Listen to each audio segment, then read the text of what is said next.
Okay. Third lord in the fourth house. So if the lord of the third house is situated in the fourth house, the native will be happy, wealthy, intelligent. But if afflicted, he will lose lands and lives in others' property. तीसरे स्थान का मालिक चौथे स्थान में हो गया, right? Yes sir. चौथा स्थान तीसरे स्थान का धन है। हाँ सर। यानी कि हम जो भी प्रयत्न करते हैं वो हम सुख की कामना के लिए करते हैं। Yes sir. कोई भी आप जो इनिशिएटिव ले रहे हो, कोई भी प्रयत्न कर रहे हो लाइफ के अंदर, वो आप किसी ना किसी हैप्पीनेस को या प्लेजर के लिए कर रहे हो, राइट? मैं एवरेस्ट पे चढ़ूंगा, क्या करेगा भैया चढ़ के वहां पर? अच्छा लगेगा मुझे, right?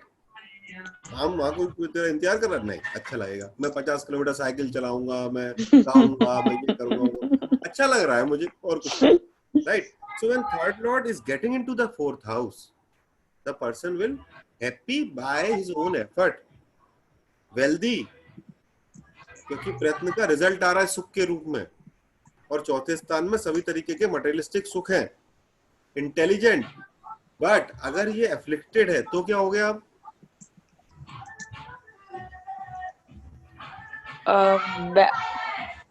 Disturbance, communication gap with mother.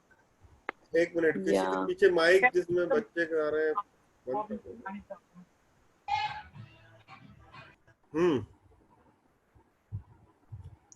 If it is afflicted, what will happen? Mother के साथ में कॉन्फ्लिक्ट कैद करता है, और मदर लाइक 2-12 रिलेशनशिप हो गया ना उसका मम्मी के साथ, तो मदर को देना ही देना पड़ेगा उसको हमेशा लाइफ टाइम, या मदर से सिर्फ वो लेना चाहता है प्लेजर या मनी, प्रॉपर्टी वगैरह। चलो ठीक है। और देखो चौथे का 12वां है। हाँ, चौथे का 12वां कि आप ज्यादा प्लेजर में पड़ोगे तो आपका चार्ट खत्म हो जाएगा।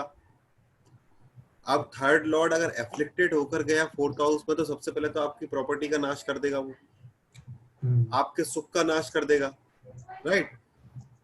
दूसरा, फोर्थ का व्यय है, वो घर का व्यय है। Fourth house is the home, yes. Third is 12th from the fourth, that means you are homeless, you are what? Homeless. मैं आपको एक किस्सा सुनाता हूँ। हमारे पास एक कुंडली आई, हमारे मित्र थे साहब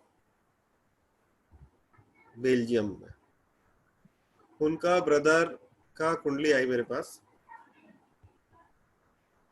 fourth lord in the third house, third lord in the fourth house, exchange between third and fourth house, right? वो आदमी बेल्जियम से पिछले 3 साल, बेल्जियम रेसिडेंट है, पिछले 3 साल से इंडिया में आकर घर बना रहा है एक गांव में, करीबन 12 करोड़ रुपए खर्च कर चुका है। उसका घर उसको बनाता है तोड़ देता है, बनाता है तोड़ देता है। क्यों? Because there is an exchange between fourth lord and third lord. मैंने उसका कुंडली देखा, उसका परिवार पूरा परेशान होकर आया कि साहब ये यहीं बैठ रहा है, यहीं बोलता है मैं तो ध्यान करूंगा, मेरा तो हो गया, मेरे बराबर का लड़का था, और इतना पैसा खर्च कर दिया इस मकान में, एक गांव में 12-13 करोड़ रुपए खर्च कर दिया, और अभी भी 3-4 करोड़ का तो बजट है ही। और आई सेड वो मकान बना ही नहीं सकता, आप उसको हटाओ वहां से, नहीं बना सकता, बिकॉज मेरा प्रॉपर्टी उसके व्यय में जा रहा है, उसका व्यय मेरे प्रॉपर्टी में आ रहा है, मकान कैसे बनेगा? प्रॉपर्टी जब भी बन रही है तो एक्सचेंज एक्टिवेट हो रहा है ना। यस, बात समझ में आ रही है? फोर्थ इज प्रॉपर्टी या घर, third is loss of the घर। If there is an exchange between these two houses, घर भी आ रहा है तो लॉस भी आ रहा है, घर भी आ रहा है तो लॉस भी आ रहा है, यही तो हो रहा है। So when third lord is in the fourth house and is into affliction, the person can be homeless. जिसको उन्होंने लिखा है कि वो दूसरे की प्रॉपर्टी में रहेगा।